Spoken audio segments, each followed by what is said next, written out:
ഇനി വരാൻ പോകുന്നവനെ എന്തെങ്കിലും കഴിവുള്ളവനാണോടാ? ആ അതേമേ, അവൻ ബുദ്ധി കൊണ്ട് കളിക്കുന്നവനാ. ബുദ്ധി കൊണ്ട് കളിക്കുന്ന ഒരുത്തനാ ഉണ്ണി കൊണ്ടുപോയി പൈസ കൊടുത്തത്. എന്നിട്ട് അവനും ഏസിക്കകത്ത് വിഷം കലർത്തിയവനും ഒക്കെ ആശുപത്രി വിട്ടിട്ടില്ലെന്ന് അറിഞ്ഞത്.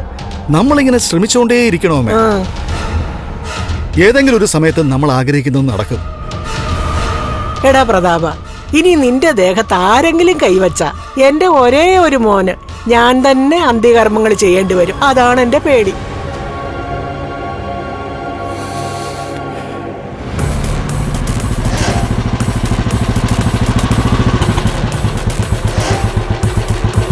ആ അവനെത്തി.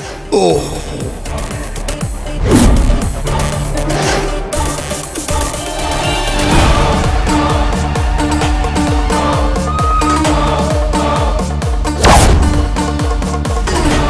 വാമോനെ, ഒട്ടുപാലേ.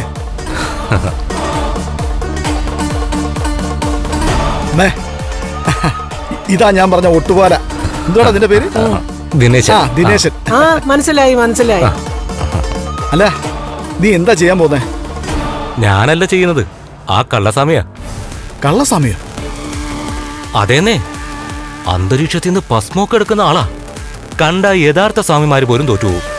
അത്രയ്ക്ക് ചൈതന്യ ആ മുഖത്ത്. പക്ഷേ ആള് പക്കാ തരികടയാ. നമ്മൾ ബുദ്ധി ഉപയോഗിച്ച് കാര്യങ്ങൾ ചെയ്യേണ്ടടുത്ത് ആ സ്വാമിയായാ പറഞ്ഞു വിടുന്നത്. അല്ല, അയാൾ എന്താ ചെയ്യാൻ പോന്നെ? എന്റെ സാറേ, അങ്ങേരെ അന്തരീക്ഷത്തിൽ നിന്ന് എടുക്കുന്ന ആ ഭസ്മം ഉണ്ടല്ലോ, അതാരുടെയെങ്കിലും നെറ്റിയിലിട്ട അവരുടെ കാര്യം പിന്നെ പോക്ക. അത് പിന്നെ ശ്വസിക്കുകയും കൂടെ ചെയ്താ പിന്നെ പറയുകയും വേണ്ട. ഇവിടെ നൂല് കെട്ടി നടക്കാൻ പോകുന്നത് ഒരു കൊച്ചു കുഞ്ഞിനല്ലേ? അതിന്റെ നെറ്റിയിൽ ഭസ്മ ഇട്ട് കൊടുത്തു കഴിഞ്ഞാൽ സ്വാമി പോയി ഒരു 5 മിനിറ്റിനുള്ളിൽ നിങ്ങൾ ആഗ്രഹിക്കുന്നത് പോലെ കാര്യങ്ങളൊക്കെ നടക്കും.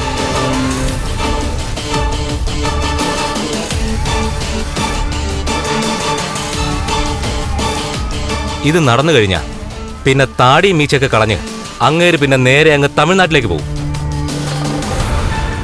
പിന്നെ പിടിക്കപ്പെടാൻ വലിയ പ്രയാസ. എന്റെ പൊന്നെ, സൂക്ഷിച്ചും കണ്ടുമൊക്കെ വേണേ. ഇതുവരെ ഇവൻ കൊടുത്ത കൊട്ടേഷനുകളെല്ലാം ഇവനെ തിരിഞ്ഞു കൊത്തിയിട്ടേ ഉള്ളൂ. പക്ഷേ ഇത്തവണ കാര്യങ്ങൾ മറിച്ചായിരിക്കുമേ. ഞാനിടയ്ക്ക് വിളിക്കാം, കാര്യങ്ങളൊക്കെ നടന്നു എന്ന് പറയാം. എന്നാ ഇത് വെച്ചോ.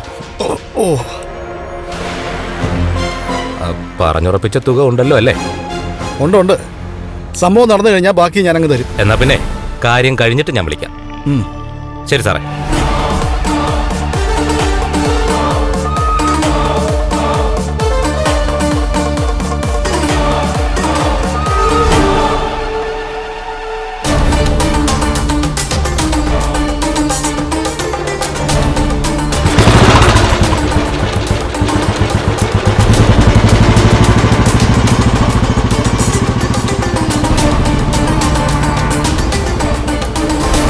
എടാ പ്രതാപ, അവനെ കണ്ടിട്ടേ ഒരു ഗുണ്ടയുടെ ലക്ഷണമൊന്നും ഇല്ലല്ലോടാ.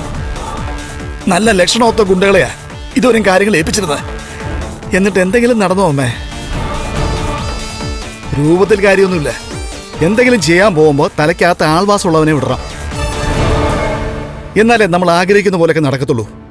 എന്റെ കരുണമോള് മരിക്കാതിരിക്കാൻ വേണ്ടിയിട്ടാ ഞാൻ ഇതിനെല്ലാം കൂട്ടു നിൽക്കുന്നത്. എന്നാലും നെഞ്ചിനകത്തൊരു പെടച്ചിലുണ്ടടാ. എനിക്കൊരു പെടച്ചിലും ഇല്ലമ്മേ. വരുന്നത് നമുക്ക് വരുന്നിടത്ത് വെച്ച് കാണാം.